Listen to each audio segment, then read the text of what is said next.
Bonjour à tous, je vais vous présenter dans cette vidéo mon top 20 des différences que j'ai pu constater entre les États-Unis et la France. Et il y a certains points qui sont très différents de la France, même peut-être parfois choquants. Et donc vraiment je voulais partager avec vous ces 20 points vraiment qui m'ont paru vraiment totalement différents de notre façon de faire en France. Et donc on se retrouve tout de suite après. Alors la première chose, vu que je suis au père, c'est bien évidemment l'éducation au niveau des enfants. Alors quelle est la différence au niveau de l'éducation des enfants? Tout simplement parce que je trouve qu'en France, on est très strict, très strict. Encore je trouve que ça a bien changé. À mon époque je me souviens c'était vraiment très difficile. C'était vraiment très strict. Et encore à l'époque de nos parents c'était encore beaucoup plus strict que moi ce que j'ai connu. Alors qu'aux États-Unis c'est complètement différent. Je trouve que l'enfant est beaucoup plus libre. Donc il faut savoir qu'aux États-Unis c'est un pays de liberté, des pays de liberté. Alors ça ne veut pas forcément dire qu'il n'y a pas du tout de règles, c'est bien au contraire, il y a des règles, mais elles sont un peu plus différentes que que chez nous en France. Et je trouve qu'au niveau de l'éducation, les enfants sont beaucoup plus libres, peuvent se permettre des choses beaucoup plus que nous en France au niveau des enfants. Au niveau des enfants en France, c'est non, ne fais pas ci, non, ne fais pas ça, non, fais pas ci, fais ça comme ça, non, fais pas comme ça. On est toujours en train de martyriser un petit peu l'enfant et il peut pas faire en fait ses propres expériences. Alors qu'aux États-Unis, on le laisse faire. S'il fait des bêtises, et bah tant pis, il fait des bêtises, ça fait partie de son expérience, ça fait partie de son apprentissage. Et donc ils sont tout le temps dans cet état d'esprit et j'adore ça parce que qu'il fasse des bêtises, il apprend, il apprend à faire des bonnes choses, à faire des mauvaises choses, ça fait partie de son expérience d'enfant. Et en France on laisse pas assez en fait je trouve l'enfant faire. On peut pas le laisser faire non plus n'importe quoi, c'est pas ce que je veux dire, mais laisser un peu plus faire ce que les enfants voudraient qu'ils fassent pour leur laisser un petit peu leur libre arbitre par rapport à ce qu'ils veulent faire en fonction de leur expérience. Par exemple dans mon ancienne famille, il y a mon host dad qui me disait dis laisse l'enfant, laisse-le. S'il a envie par exemple de peindre sur la porte avec de la peinture, laisse-le peindre sur la porte. Quand il m'a dit ça, je me suis dit mais quoi, je te demande pardon, de peindre sur la porte ou les murs? Non, voilà, dans ma tête, voilà, j'étais encore dans cet esprit un petit peu à la française, strict, de pas faire n'importe quoi avec n'importe qui. Mais voilà, aux États-Unis, ça se fait et puis c'est tout. Voilà, l'éducation est comme ça. Et je trouve que ce qui est bien dans l'éducation américaine, c'est que les Américains veulent toujours valoriser l'enfant. Alors quand je dis ça, c'est pas lancer une pierre à 2 mètres plus loin et dire ouais bravo, félicitations, non. Là on est un petit peu dans la stupidité.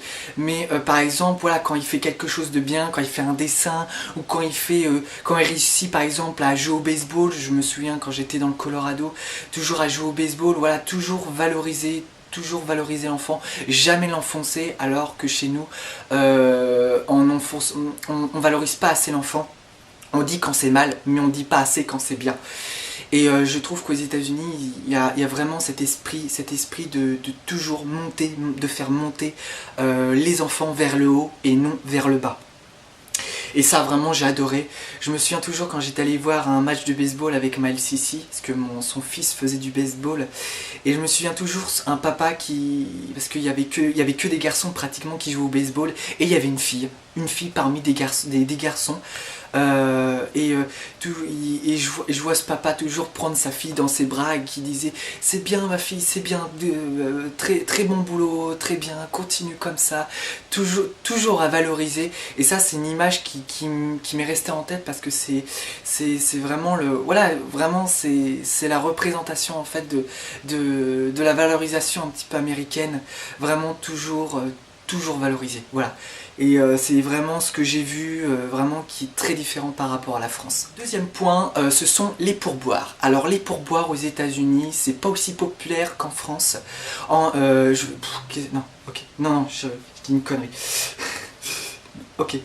Ok, deuxième point, ce sont les pourboires. Alors les pourboires, en France, ce n'est pas du tout populaire, les pourboires, c'est bien connu.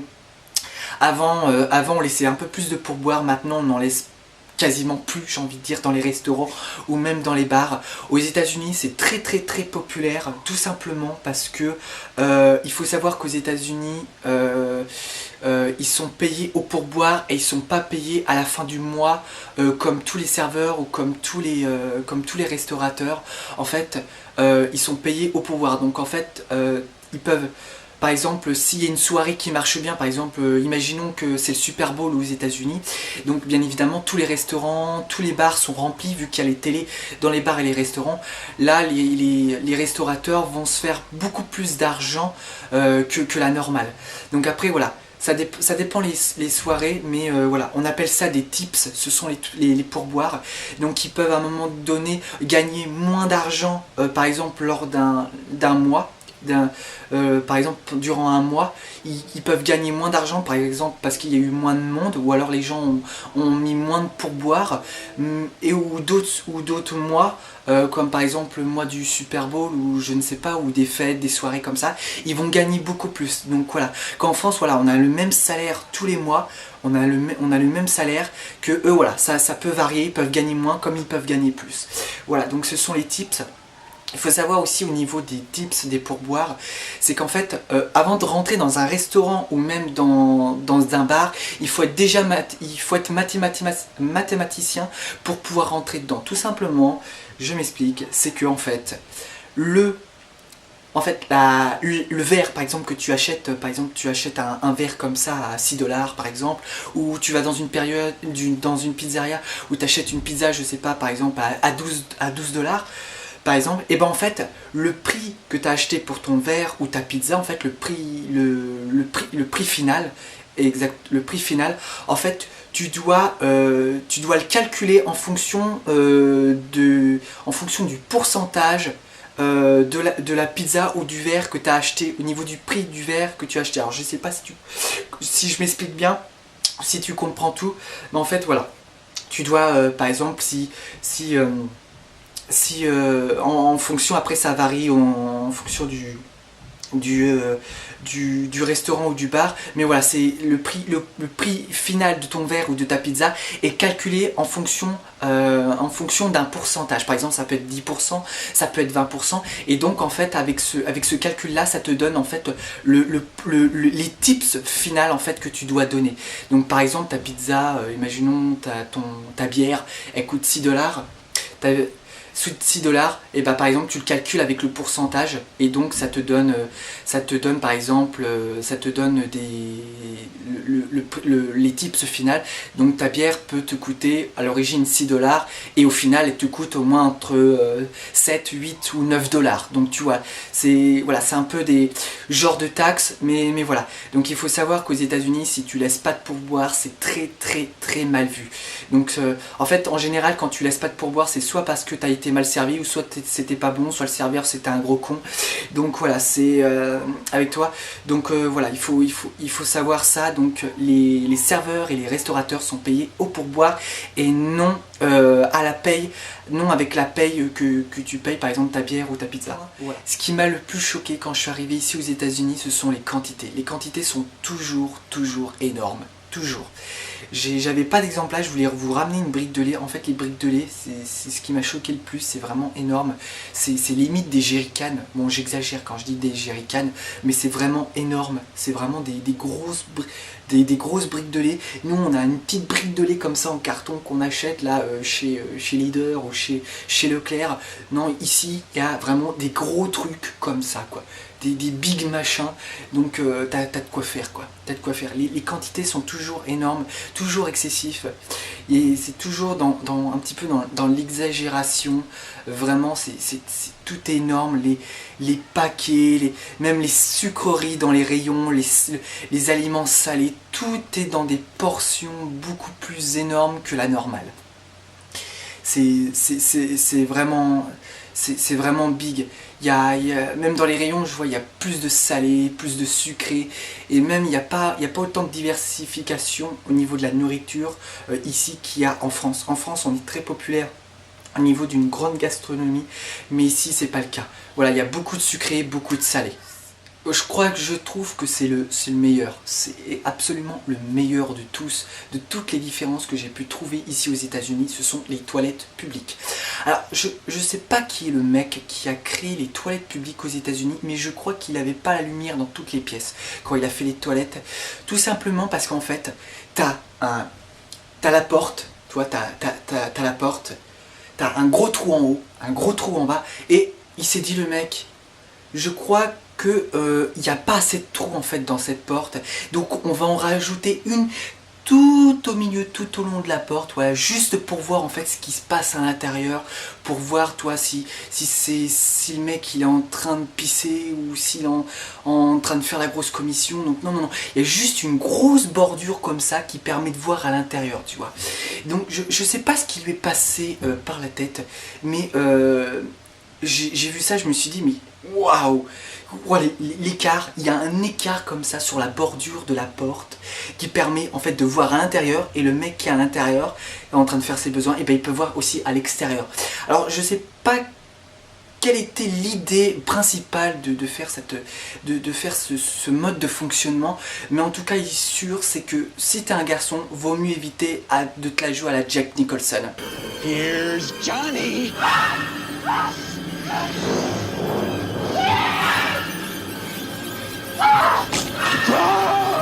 On peut dire que là, aux États-Unis, les toilettes publiques, c'est public, donc on partage tout. Cinquième point, les feux. Alors les feux sur le bord de la route pour les passages piétons. Alors il faut savoir que les distances sont vraiment longues. En fait, c'est pas comme en France où t'as un trottoir et une toute petite route qui permet de rejoindre plus vite, le trottoir d'en face. Donc aux États-Unis, les routes sont vraiment énormes, et donc en fait, t'as soit la main rouge pour te dire tu passes pas, ou soit t'as le petit bonhomme blanc qui permet de te dire il faut marcher, il faut aller en face. Donc le truc, c'est que en fait, vu que les distances sont beaucoup plus longues, donc les routes beaucoup plus longues, il te faut du temps pour aller jusqu'en face. Sauf que le truc, c'est qu'aux États-Unis, il y a des fois, t'as la main qui reste rouge comme ça, et t'as pas de bonhomme vert. T'as pas de bonhomme du tout. Donc des fois tu l'as, des fois tu l'as pas sur certains passages piétons. Et quand tu l'as, quand t'as le petit bonhomme, après t'as tout de suite la main rouge comme ça, et en dessous tu as un autre petit écran qui te permet un autre petit écran en dessous où il y a un décompte par exemple 14, 13, 12, 11, 10, 9, 8, et en fait ce décompte là en fait te permet en fait de savoir quand est-ce que le feu rouge va devenir vert pour les voitures. Donc en fait tu as un décompte pour aller jusqu'en face. Donc c'est un petit peu stressant, on va dire. Stressant parce que quand tu es à l'autre bout de la route et que tu veux traverser, mais qu'il te faut du temps pour accéder en fait au passage piéton avant que ça soit vert pour les voitures, bah voilà, ça te met un petit peu la pression. Même pour les personnes âgées, je veux dire, pour ceux qui sont handicapés, ou même les personnes âgées, ou même pour les aveugles, pour faire des distances comme ça, de passage piéton, et quand tu vois le décompte, voilà, c'est un peu la galère, quoi. Un peu la galère. Alors, ce sont les températures. Les températures, il faut savoir que ce n'est pas du tout comme en France. En France, nous sommes en Celsius. Ici, aux États-Unis, nous sommes en Fahrenheit. Alors, l'autre fois, j'avais vu 71. Alors, relativise, c'est juste en Fahrenheit, c'est pas en degrés, parce que ça serait en degrés, on serait déjà des petits fours.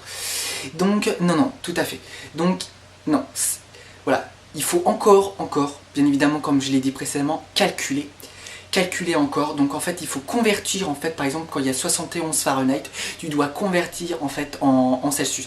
Donc ce qui est pratique, c'est que nous avons les portables ou même les applications qui nous permettent de, en fait, de convertir les Celsius et les Fahrenheit. D'ailleurs en dessous de la vidéo, si tu as besoin d'une application sur la météo ou même sur les températures, je te laisserai en bas un lien et le nom de l'application que j'utilise, qui est très bien sur le temps qu'il fait et les températures. Tu peux convertir les deux. Le septième point, ce qui m'a interpellé, c'est au niveau de l'alcool. Alors l'alcool, moi personnellement, je n'en bois pas du tout, mais c'est quelque chose que j'ai remarqué ici aux États-Unis. En fait, en France, quand tu vas chez Leclerc ou chez Casino, tu vois, tu sais où se trouve l'alcool, toi, tout au fond du magasin, tu sais, bien tout au fond, toi, t'as l'entrée là, t'as l'entrée du magasin tout au début, et tu dois aller tout au fond pour aller t'acheter, par exemple, toi, t'as souvent les sodas, et après, t'as le vin, t'as les alcools, et ben, en fait, ici aux États-Unis, c'est pas ça. Non, aux États-Unis, en fait, t'as de l'alcool dans le magasin, bien évidemment, hein, mais ça s'arrête un petit peu à de la bière, à de la Corona, des choses comme ça. Mais toi, si tu veux, par exemple, du vin, et ben non, en fait, tu peux pas en acheter à l'intérieur du magasin. En fait, il y a des magasins spécialisés qui sont à part des grandes surfaces où tu peux acheter du vin. Donc voilà, c'est un petit peu galère un petit peu peut-être pour ceux qui en fait t'es obligé de prendre la bagnole pour aller chercher du vin par exemple pour une soirée, alors que tu pourrais en trouver dans une grande surface qui est juste à côté de chez toi, mais malheureusement tu peux pas. Et le deuxième problème aussi avec l'alcool, pour ceux qui consomment de l'alcool, c'est que on va dire, contrairement en France, tu arrives dans le magasin, tu t'achètes de l'alcool. Voilà, à n'importe quel âge. Pas forcément. Mais ici, aux États-Unis, en fait, non, c'est très strict par contre cette fois-ci, très strict. C'est qu'en fait, si tu veux acheter de l'alcool, tu dois montrer ta carte d'identité ou ton passeport. Ou si tu as une carte verte, tu montres ta carte verte.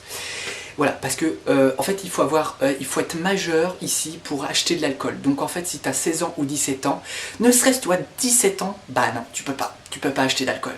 C'est juste pas possible. Donc on te refuse catégoriquement. On ne voudra même pas savoir si tu as 17 ans ou si tu as 18 ans le lendemain matin. On veut pas le savoir, tu as encore 17 ans. Donc tu pourras pas acheter d'alcool. Donc voilà, il faut savoir ça. C'est une petite différence par rapport à la France. Alors, il faut savoir que par rapport à la France, aux États-Unis, au niveau de la paye. Alors en France, nous sommes payés par mois. Aux États-Unis, nous sommes payés par semaine. Nous, en tant qu'au pair, on est logé à la même enseigne qu'un Américain normal qui travaille. Donc on travaille 45 heures par semaine et nous sommes payés par semaine. Donc nous recevons notre paye en fait à la fin de chaque semaine. Chaque semaine. Donc voilà, c'est... Après, l'avantage dans ces conditions-là, c'est que nous pouvons... On est très souvent rémunéré, donc voilà, si on manque d'argent, on est très facilement rémunéré. Après, l'inconvénient de recevoir de l'argent toutes les semaines, c'est que on a plutôt tendance en fait à le dépenser plus rapidement. Donc après, chacun fonctionne différemment au niveau de ses dépenses, chacun se gère différemment. Mais voilà, moi ce que j'admire énormément chez les Américains, contrairement aux Français, c'est qu'en fait, nous en France, on a 5 semaines de congés payés, on travaille seulement 35 heures par semaine et on gueule. Ici aux États-Unis, ils bossent 45 heures par semaine et ils ont 2 semaines de congés payés par an et ils bronchent pas. Ils se lèvent le matin. Ils se lèvent le matin très tôt, vers 6h, 7h du matin, 6h, 7h du matin, et ils reviennent le soir vers 19h, 20h, et ils bronchent pas. Ils vont au boulot, ils y vont, et ils gueulent pas. Ils y vont. Et ça, franchement, c'est ce que j'admire le plus ici aux États-Unis. C'est vraiment, ils sont vraiment très courageux là-dessus. Donc voilà, c'est encore une différence par rapport à la France. Alors, il faut savoir qu'ici, aux États-Unis, bien évidemment, hein, c'est le pays du fast-food. Donc nous, en France, nous avons McDonald's, Burger King, Quick, KFC, et puis c'est tout. Ici, ils ont McDonald's, KFC, Burger King, je répète, McDonald's, KFC, Quick, non, parce que c'est une franchise française. Donc voilà, McDonald's, Burger King, KFC, Sonic, Taco Bell, Chick-fil-A, Dunkin' Donuts, Starbucks, c'est la même chose, c'est tout ce qui est café. Taco Bell, il y a Chick-fil-A. Ouais, bref, je m'en souviens plus. Il y en a tellement. Mais franchement, c'est le pays du fast-food. Il y a vraiment énormément de restaurants fast-food. Vraiment, t'as le choix, quoi.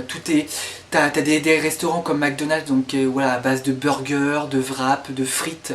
Après Taco Bell, tu vois, c'est plutôt genre tacos. Vraiment, ça se rapproche plus de la cuisine un petit peu fast-food mexicaine, un petit peu. Donc tout ce qui est à base de tacos, faritas.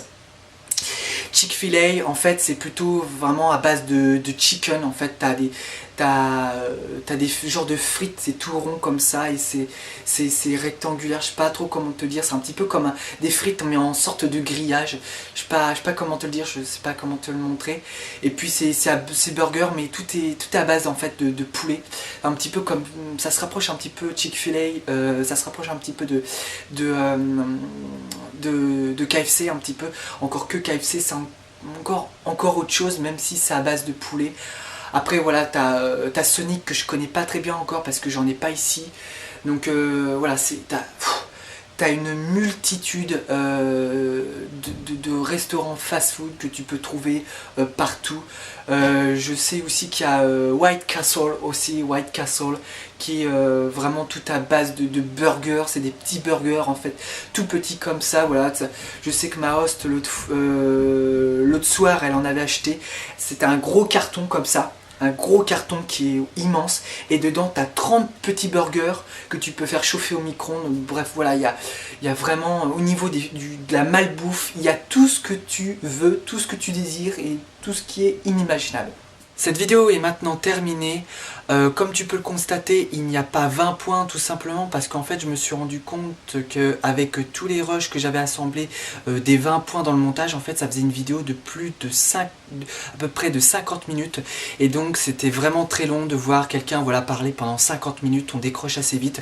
Donc j'ai préféré voilà, faire les différences, les 20 points différents entre la France et les États-Unis sur deux parties de vidéo. Donc voilà, donc la vidéo devrait pas tarder à arriver. À commenter la vidéo et à t'abonner à ma chaîne. Voilà, c'est pas grand chose mais ça fait toujours du bien d'être soutenu. Donc voilà, on se retrouve pour la prochaine vidéo et donc pour cette deuxième partie.